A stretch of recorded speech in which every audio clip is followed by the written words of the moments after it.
The Pacific Ocean has witnessed many legends, but two names stand above all others in the history of naval warfare: the USS Missouri and the Japanese imperial flagship, Yamato.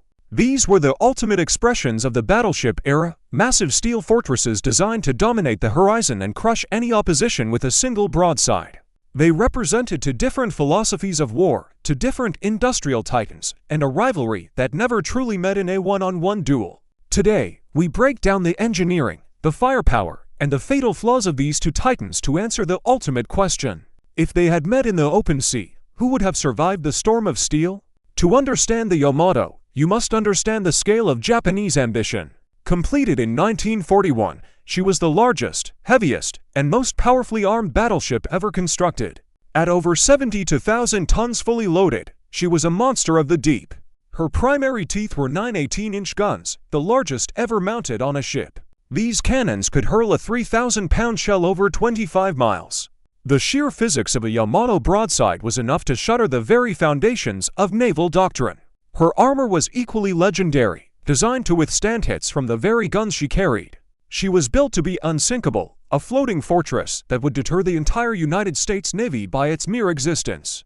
However, across the ocean, the United States was perfecting a different kind of monster. The USS Missouri, an Iowa-class fast battleship, was not built for sheer size alone. She was built for speed, precision, and technological dominance. While Yamato was a hammer, Missouri was a scalpel.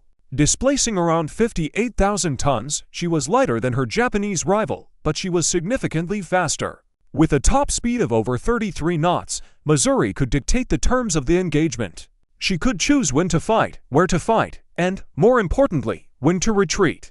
Her 9 16-inch guns might have seemed smaller than Yamato's, but they fired the super-heavy shells that packed a kinetic punch far beyond their diameter. The first critical factor in this hypothetical duel is the fire control system. This is where the gap between the two ships becomes a chasm. Yamato relied on superb optical rangefinders, arguably the best in the world. In clear daylight, Japanese observers were masters of their craft. But Missouri lived in the future. She was equipped with the Mark 8 fire control radar. Missouri didn't need to see you to kill you. Her computers could calculate the trajectory, compensate for the ship's movement, and track the splash of the shells in real time, even through thick fog, smoke, or the pitch-black darkness of night. In a long-range gunnery duel, Missouri would likely find her range and start landing hits while Yamato was still trying to find the horizon. Now, let's talk about the armor. Yamato's citadel was a masterpiece of protection, with a main belt of 16 inches of hardened steel angled to deflect incoming fire. On paper, Missouri's guns would struggle to penetrate Yamato at certain distances.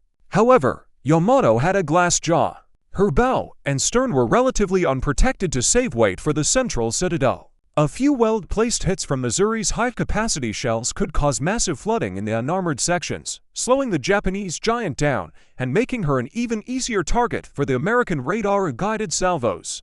Missouri's own protection was based on the all-or-nothing principle. Her vital organs were encased in a thick armored box, but her outer skin was thin.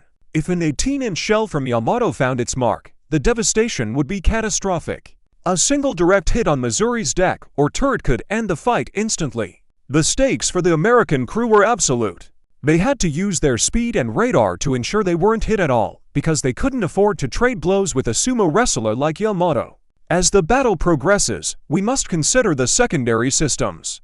Yamato was bristling with anti-aircraft guns, but they were manually trained and lacked the devastating efficiency of the American proximity-fused shells. Missouri, on the other hand, was a floating wall of lead. While this was a battleship duel, the defensive capabilities of Missouri meant she was much more resilient against the chaos of the surrounding battlefield. But in a pure one-on-one, it comes down to who lands the first heavy blow. The tragedy of the Yamato was that she was a ship built for a type of war that no longer existed by the time she sailed.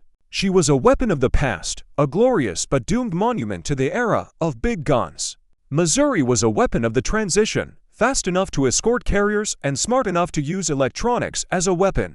If these two had met at a distance of 20 miles, the Missouri's radar would have given her a massive advantage. She would have danced around the Yamato, peppering the giant with 16-inch shells, aiming for the superstructure and the sensors to blind the beast. However, if the distance closed, if the ships met in the morning mist at 10 miles, the advantage swings back to Yamato. At close range, radar matters less than raw power. Yamato's 18-inch shells would have torn through Missouri like paper. There is no ship in history that could survive a sustained close-quarters brawl with the Yamato and expect to stay afloat. It would have been a gruesome display of naval carnage, a testament to the destructive power of human engineering. Ultimately, the winner of this duel isn't just decided by the thickness of the steel or the caliber of the guns.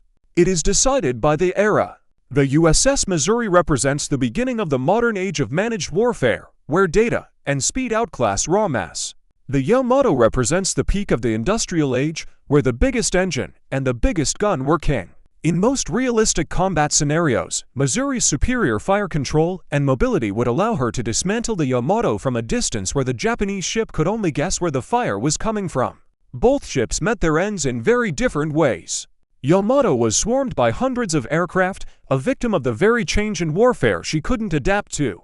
Missouri lived on to serve in multiple wars, her guns thundering in Korea and the Persian Gulf, proving that speed and adaptability are the true currencies of survival. They remain the two most formidable surface combatants ever to sail, symbols of an age when the ocean was ruled by iron waves and the men who dared to command them.